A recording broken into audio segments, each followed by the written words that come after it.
It's the early morning of the 7th of the 7th of the 7th this year, about 1:35 AM. My friend Paula and I arrived at the top of Knapp Hill.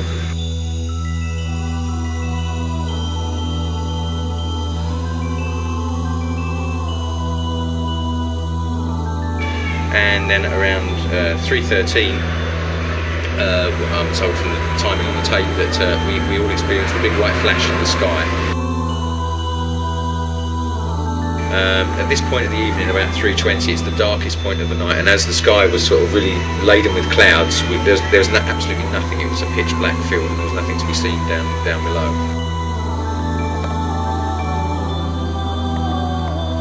But at about 20 to 4, some light was creeping in then from the east with the sun coming up, and we began to see a shadow, or what appeared to be shadows on the field. It was at this point when he looked through the camera that we all could see through the viewfinder that there was a massive, absolutely massive, spectacular formation down there below us.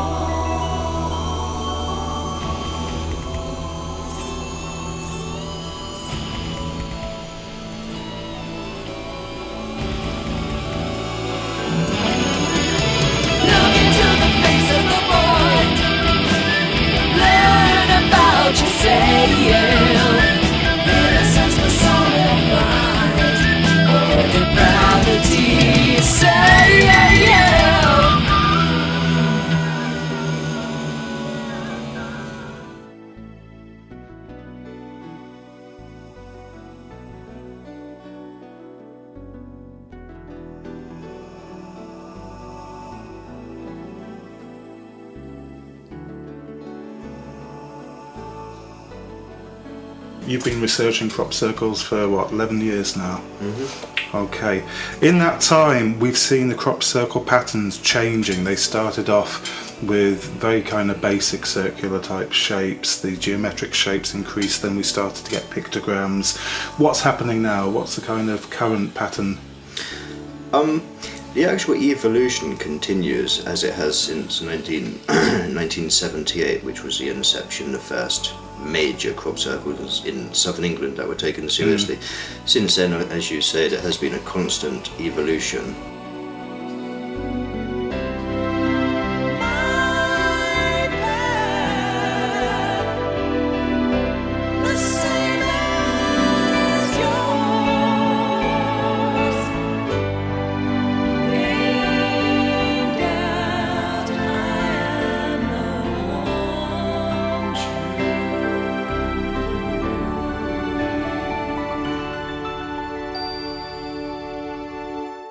On the evening it's the early morning of the 7th of the 7th of the 7th this year, about 1:35 AM, my friend Paula and I arrived at the top of Knapp Hill to begin an all-night vigil looking over Eastfield in the hope that a formation may appear. And then around 3:13, I'm told from the timing on the tape that we all experienced a big white flash in the sky, which very momentarily lit the whole sky up and the whole landscape, but it was very momentarily. At this point of the evening, about 3:20, it's the darkest point of the night, and as the sky was sort of really laden with clouds, there was absolutely nothing. It was a pitch black field, and there was nothing to be seen down below. But at about 20 to 4, some light was creeping in then from the east with the sun coming up, and we began to see a shadow, or what appeared to be shadows on the field. It was at this point when he looked through the camera that we all could see through the viewfinder that there was a massive, absolutely massive, spectacular formation down there below us.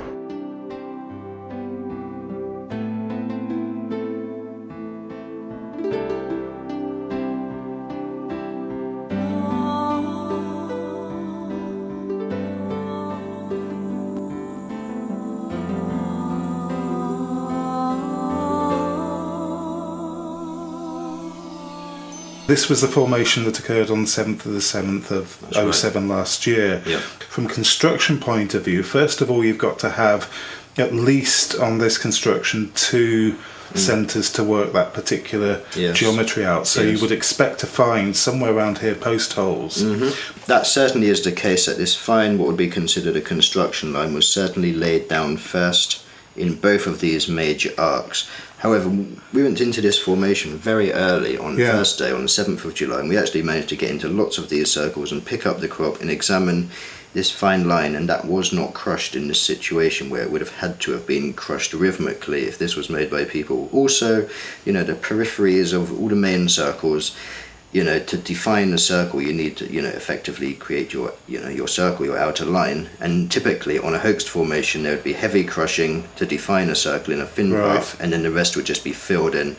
That was also not present in this formation. Also very, very noteworthy is the topography of the land inside this particular formation. Down this end, from around about here, sloping down to here, this was actually raising up like a large hill in the field. So this part of the formation was around about 3 to 4 meters higher than this part of the formation. So if you took a line from somewhere out here to create your arc, your semicircle effectively, it would have actually been almost a physical impossibility to do that, because your rope would have been on the ground about here, and you would have been dragging through the standing crop. So just a physical creation of that one arc would be extremely problematic.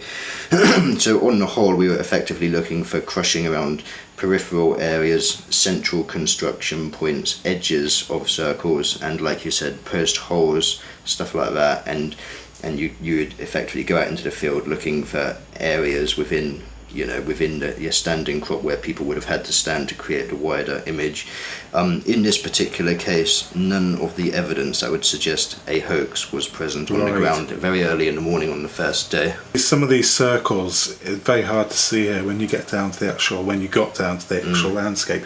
They're ever so tiny, aren't they? Yeah. The detail is amazing. So what's extremely interesting about this, and it relates again to the actual topography of the land. This circle here was effectively on dead flat ground. Right. This circle here was on quite a heavy slope. Yes. And I measured both of these circles in cross section, and this circle, which was on heavily sloping ground, was elliptical, and it was elliptical by a large degree. We are talking like about 3 meters squashed in one side.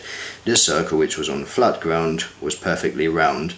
Now, if you go out and put a peg in the ground and fake a circle, it's going to be round, however steep the hill is. Everything about this formation suggested it came down. This circle looked circular from above, as did all of the ones on the slopes. Viewed from above, they're circular. Measured on the ground, they're elliptical. Right. Creating an ellipse on the ground physically, just draw an ellipse. It's very difficult to get it correct. Draw a circle, it's actually relatively easy. You know.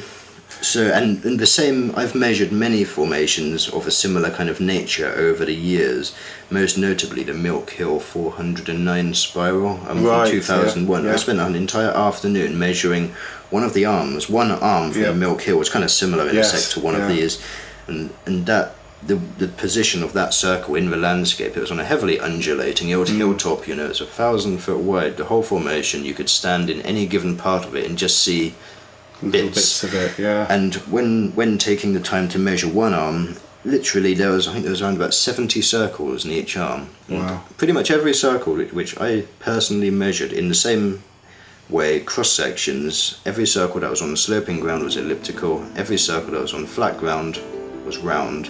As though it had either been stamped down or created to represent a circle when viewed from above. Yeah.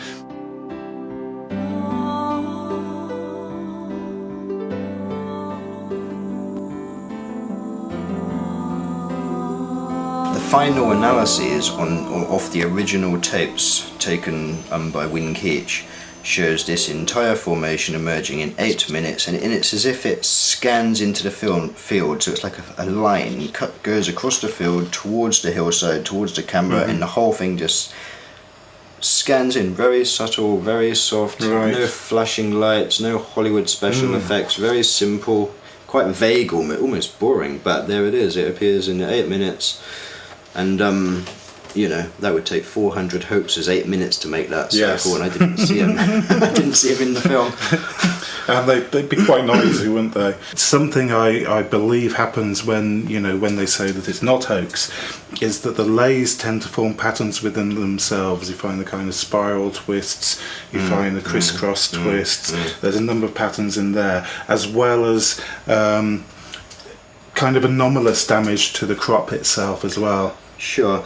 I would say there doesn't seem to be any one singular uniform method of crop laying down. You know, practically every single circle I've been in over the years, which is hundreds and hundreds of circles examined, most of the time the crop is kind of laid down differently, but we must remember we've got all different kinds of crop, and the age of the crop seems to make a difference. This was very mature-ish wheat, you know, as opposed to very young barley. The effect on crop seems very, very different, you know, depending on, as opposed to, say, oilseed rape or sweet corn. You know, these are huge, thick plants, and it's an entirely different subject almost again. So one has to be very careful about looking at physical evidence and then using that as a uniform protocol for looking at the entire crop phenomena. It's the original hoaxers as we know them, Doug and Dave. One of them's died, the other guy kind of actually admitted that it wasn't him anyway, didn't he? But since then, you know, Team Sate and all these other kind of guys have dived in and said, yeah, we hoaxed every single one of those, we claim responsibility for those. When you're out in the field, literally as it were, out in these circles, out in these designs, what is it that stands out to you that suggests that maybe we're getting two things happening? We are getting hoaxing, but we're getting some kind of phenomenon as well. Is there a difference between circles, between designs, between the way they're laid? There certainly is. I mean, on the ground, if you take a broad perspective that all the crop circles from any given year, from all over the world, there is a certain amount of different styles, if you will, in a sense, even varying from region to region or country to country slightly. We go into a crop circle on the ground, okay, first we need to be in it to get an honest, reasonable and realistic physical analysis on the ground. We need to be in there very quickly, because clearly once numbers of people or busloads of visitors or tourists have gone in, you don't know how many people have been there, what they have been doing and where they were walking for sure. So if you're looking at physical damage, you don't know if this is caused by visitors, by hoaxers from the night before. So it becomes fairly inconclusive at that point. So really one has to be there probably by 7, 8, 9 o'clock in the morning, especially in the busy part of the summer, to make a reasonable physical judgment. And at that time, if you get to the formations quickly, then yes, there are things to look for which would suggest it's a physical creation by some kind of mechanical device. Such as? Compression marks around the edges. In this formation here, for instance, we have like underlying all of these circles, a kind of a fine arc, like a straight line. You can just see it between. You can just see it between the circles. So for instance, if we go into this crops formation very early on the first day, we'd walk into all of the circles and you'd kind of effectively pick, you know, the thin line has gone down and all the wheat has swirled down on top. What one would do is lift up the crop which is laid down on top, exposing this fine line, and if this has been made by any kind of physical mechanism, that fine line would have had to have been basically crushed down to the ground by planks or feet. So we'd pick the crop up on top and see if the corn underneath is actually crushed in a kind of a rhythmic way, like foot paces. Incidentally, in this formation it actually was not.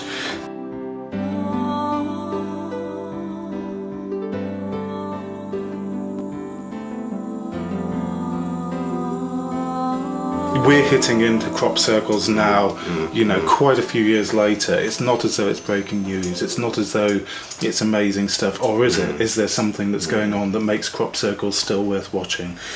Are we looking at a phenomenon that's unfolding before our eyes? Okay. The evolution thus far has taken us to the point where we are receiving, almost on a daily basis in the summer months, huge, highly complex mathematical patterns of a real technical order. And at this time, you know, 30 years down the line, the origins of the majority of those circles remains a complete mystery. So absolutely certainly is well worth looking at. And whilst the evidence is on the table, as it has been for 20 or so years at least, you know, we're talking mathematical, biological and physical sciences which amount to evidence on the table, so it's suggesting without any doubt whatsoever that something strange and anomalous is happening to these plants inside the crop circles. That makes it well worth looking at. And the evolution is constant. They seem to be getting bigger and more impressive from a technical point of view year on year. And just this year, 2008, we've had more circles this year, this summer, in the last 8 weeks or so, than in the previous, any given summer from the previous 10 years. So something does seem to be kind of upping the ante, and the size and complexity of the circles. Sometimes we're having as many as 5 crop circles in one night. If you put this all down to human hoaxing, so there were 50 people out that night faking crop circles in the rain. You know, I mean, it stretches credibility.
When we're looking at a new formation, obviously we're looking for the way the plants are bent, and they should be more or less even, just above the ground, and bent over neatly, all at the same height.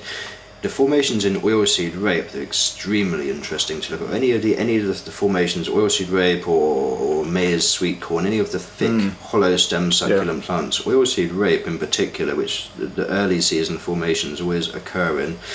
Those stems, they're very, very brittle. You know, I've knocked those down myself just as an experiment, just the same as I have with wheat and barley and all types of crop. And it is an absolute fact that whenever I have tried to bend down armfuls of oilseed rape, it all breaks off. You know, it snaps off at the ground. There's a big, ugly kink or a break, and it's clearly mechanically pushed down. I've been inside crop formations in oilseed rape where every single stem has that perfect bend and the plant is growing horizontal and there's no damage. You know, there's just no damage. That to me is an impossibility. With regard to the actual physical science and the collecting of samples and sending them to Michigan, this is for BLT research, Dr. William Levingood. You know, I myself do this once or twice a year, occasionally, as requested, effectively. And what we effectively do is take, in any given circle, we'd probably take around about 50, we'd take a diagram of the actual crop circle into the formation with 10 points marked on this diagram, and effectively collect a handful of stems and a handful of dirt that goes with the stems, put it in a bag, mark it as sample number 1, 2, 3, 4, 5, and go around the whole formation. So you've got a kind of basically a cross section of the entire formation covered, and then we would go out into the field like 200 meters from the actual crop circle formation and take another 10 samples randomly around the field, so as the control samples. And these would effectively be shipped off to North America, where they would do their science, which involved checking the soil composition for any changes, checking actual plants for cellular or tissue changes, the growth nodes for elongation or moisture depletion, and also they would actually remove the seeds and check them for do tests with little knuckles or nodes, as they're called, and they're intensely brittle. Now you can bend the corn here, but all you're doing is snapping it. Right? But actually on these little nodes, you can't bend them because they'll just snap. No, here's one that is just a normal one. You try like you say, you bend it like that, breaks straight away, breaks it, doesn't it? But this is like it's been, if you look closer, you can see little stretch marks. It looks like it's been heated and stretched. Now researchers that have done, you know, investigations on this have examined and found there's been a chemical change in the wheat. And that it appears to have been subjected to something like a microwave kind of energy, where it's heated from the inside out, but only enough to bend the nodes. And obviously being very volatile, any more heat on it will just burn. And it's kind of like an intense amount of heat, very, very, very short time as well, isn't it? Definitely. So that's what I tend to go and look for. Right. How many would you expect to find on a site like this? Well, I'd expect to find loads. Right. And the question has to be, I mean, we found 2 already, just been here 5 minutes. how many would you find outside? I mean, has there been a study done? Have there been studies done to prove that this is particular to crop patterns, crop circles? There have been bent nodes found outside the crop. Right. Particularly on the runways. on the runways, Yeah, tramways. where the crop has been knocked down, perhaps by the tractor going through, and then the crop's sort of growing back up, Right. up towards the sunlight. But the difference with these type of ones is the chemical change in the weeds, Right. as opposed to. So there is a natural phenomena of this apparently. Yeah. Okay. But there are specific things about the ones you find in the crop that's just, it's only just been laid. It hasn't been there like for a while and the crop's growing back up. These can be found in a crop that's only just gone down.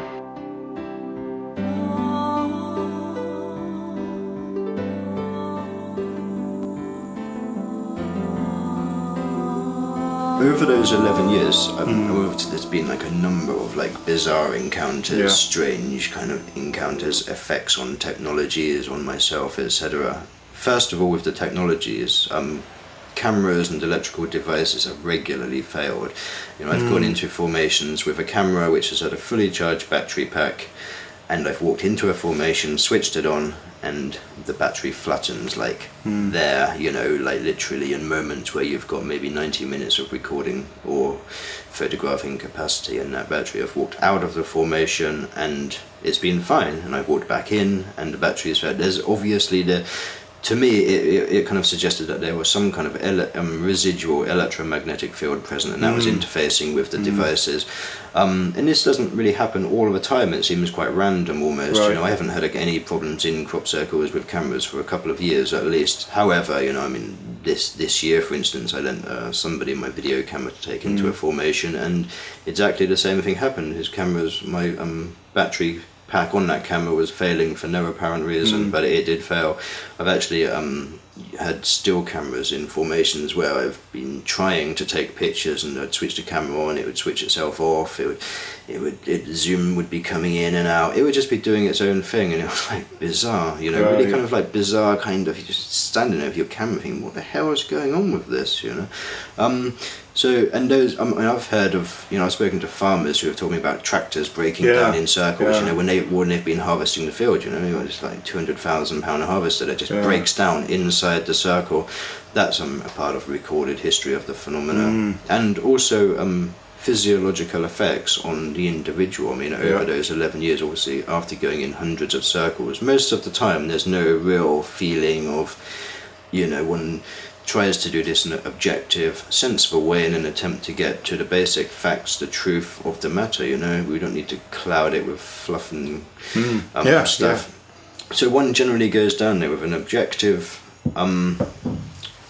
positioning, and looking for physical damage, looking for effects on the plants, looking for anything which might suggest people or physical devices had done it, or alternatively, if there isn't any of that, and to say this is exactly how the formation was. But during some of that research, that time in the circles, I often have experienced strange effects where I could feel like really bizarre tinglings running up my arms or legs, really almost like kind of like a real subtle cramp. This is something I cannot explain whilst in physical movement.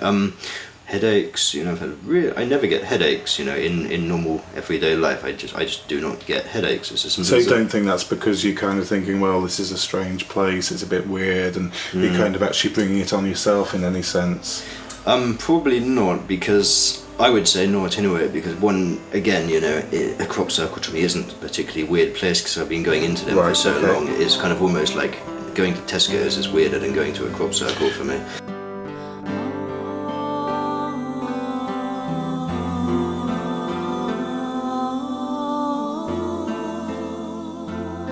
we react physiological to energy, whether it's electrical energy, whether it's radio, whether it's magnetic. As a physical being, we kind of do react to this.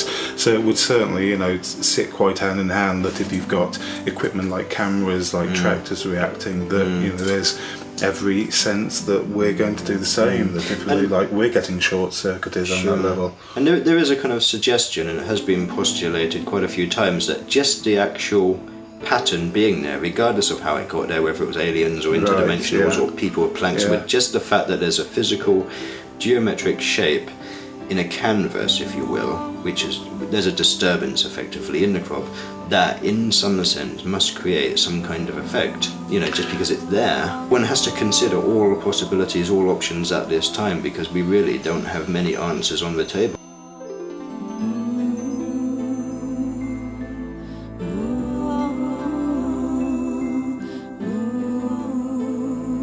Every human should be inquisitive. When I first saw these crop circles, I was researching UFOs and hidden history and suppressed information, the same as we all kind of do to a degree or another. And, you know, even though I was living, this is 11 years ago, I was living down in Devon, this is 130 miles away, pretty close, but I was largely unaware of this because the media never deal with it, you know, in any kind of serious or objective way. So I was largely unaware of it. I had seen the small circles on the TV when I was a child. I was kind of mystified, as a child would be, but and that was that. However, in '96, I bought this, you know, UFO magazine or someone type or another, and there was a spread in this magazine of that year's crop circles, and it was the circles from 1996. There was a fractal spiral at Stonehenge, and a similar 3-arm fractal spiral and I saw these and right, okay, I've got a logical brain and I'm kind of reasonably educated.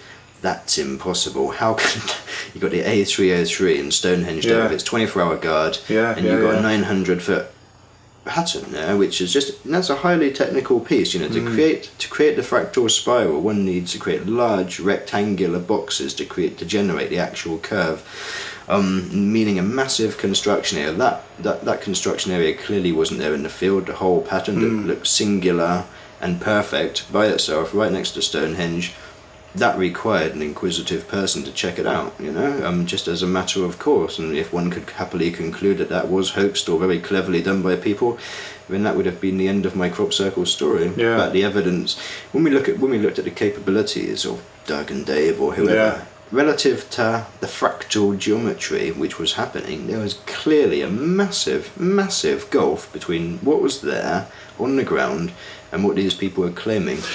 Well, when they first came out of the closet, as it were, they were claiming that they got a couple of planks with some ropes and a ping pong ball hanging on the front of their hat, and they're doing this all in dark, creating these, and it was literally the time the patterns had started changing, wasn't it? We'd had the circles, we'd had some of the insectograms, and all of a sudden things got complicated. The whole phenomena seemed to kind of mushroom, and all of a sudden we were getting these massive expressive patterns incorporating very ancient symbolism, very deep meaningful things to indigenous persons from all over the world. It seemed as if the system, the media, the government, somebody, they've got to get a lid on this, because people are really starting to pay attention. When the first major, very large pictogram formation happened down at Alton Barnes Eastfield, just where this new formations happened actually, there were thousands and thousands of people down there, because it got some pretty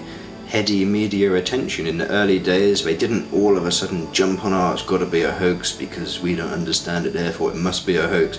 There wasn't any of that at that time, and thousands and thousands, and it looked like the whole thing was going to blow up and get serious international attention, and something or someone or some element of the system clearly didn't like that, and all of a sudden, what a surprise, Doug and Dave were produced, knocked down a couple of highly mediocre circles for the TV cameras, and it was actually embarrassing what they'd done, but it was enough. It created an impression pretty much in the international consciousness, and that went around the world in a week. You know, there are things that happen on this planet which are truly amazing, which never make it into the media.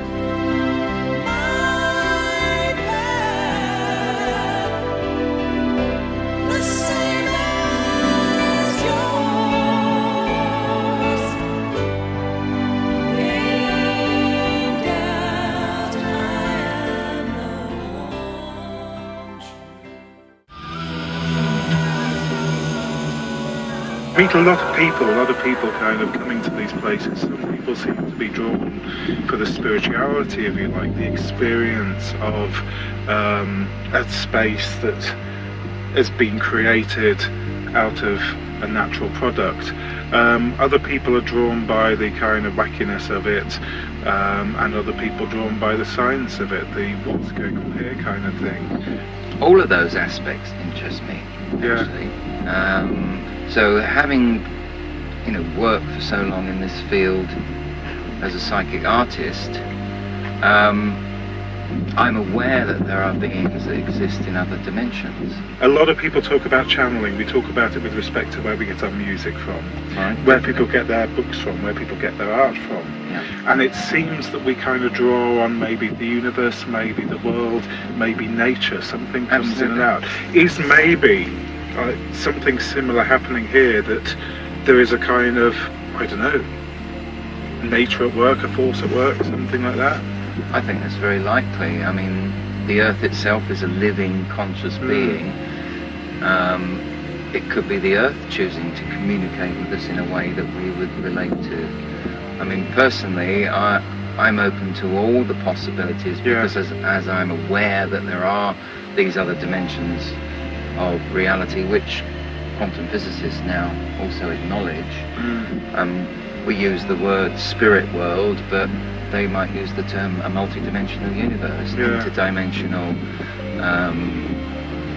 levels of being, and therefore, to me, it's quite feasible that there are beings that operate in those other dimensions, and that we communicate with them on a conscious-to-consciousness level, and using a picture or a pictorial image is a bit similar to, like, the idea of is it the yantra that the Indians use to meditate on? Yeah. It's a specific shape, it's geometric, Yes. and it tunes you into universal consciousness, and I really feel that that's a very large part of what some of these images are, even if we don't understand it from a scientific perspective, just by seeing the image. And Picture speaks 1,000 words. it communicates on an intuitive level, and you get what you get from it. Someone else might get something else. There is this multi-dimensional, aspect to them, and that's what draws me. I like the whole concept of all those ideas.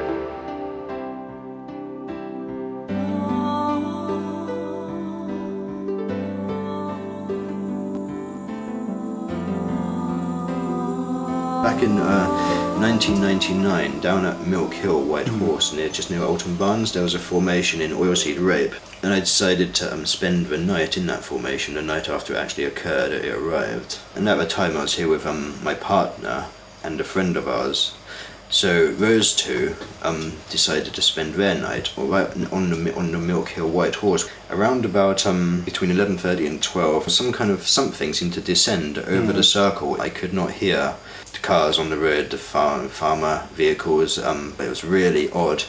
And about a minute or so after this whole kind of effect took place, this large orb of light, about the size of a beach ball, it was pretty big, like just appeared right there, right in front of me, inside the circle. It was kind of lit from the inside, lighting up the ground around it and the stems, and it was just hanging there above the ground. That stayed in place for about 1 minute, and then it just faded out to nothing over the course of a few seconds. And then the following morning, my partner comes into the formation with our friend, and before I say anything, she said that we saw from our position up on the White Horse an orb of light come streaking across the field, across the top of the crop, which was 6 feet high, and dip down into the crop circle where you were.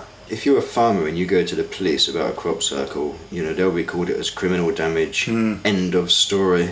And which is very curious, because again, the evidence just does not fit the criminal damage theory. And when you kind of take tentatively all of these pieces and put them together, including a kind of what seems to be a kind of interest from some element of the system, the government, the authorities, there's clearly something else going on here.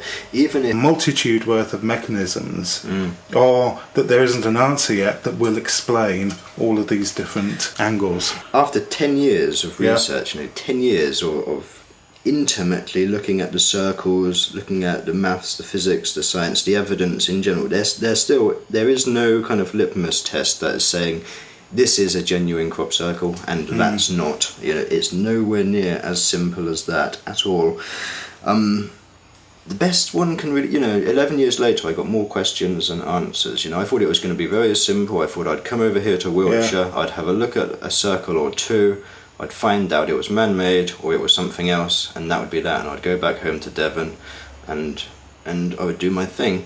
Instead, you know, I came here, I stayed here, and I'm still here 11 years later, amongst other things, but still trying to figure this out. How could this be possible? Inside this formation, we clearly have a physical construction method that makes sense to our basic logic, but the evidence on the ground suggests that this is not a physical construction because there's no physical construction traces, and with the video footage and the surrounding events of that night with this particular formation, the idea of human construction is effectively impossible, even though people have claimed to have made this formation as they claim to make effectively all the formations. You know, the day after this formation emerged, a group of people who live in that particular area come forward and said, yes, we made that. We started at 10:30 in the evening. We finished it at 4 o'clock in the morning. And you know, I could go out and I could claim that I've started this. You know, anybody could. So a claim in itself is nowhere near good enough.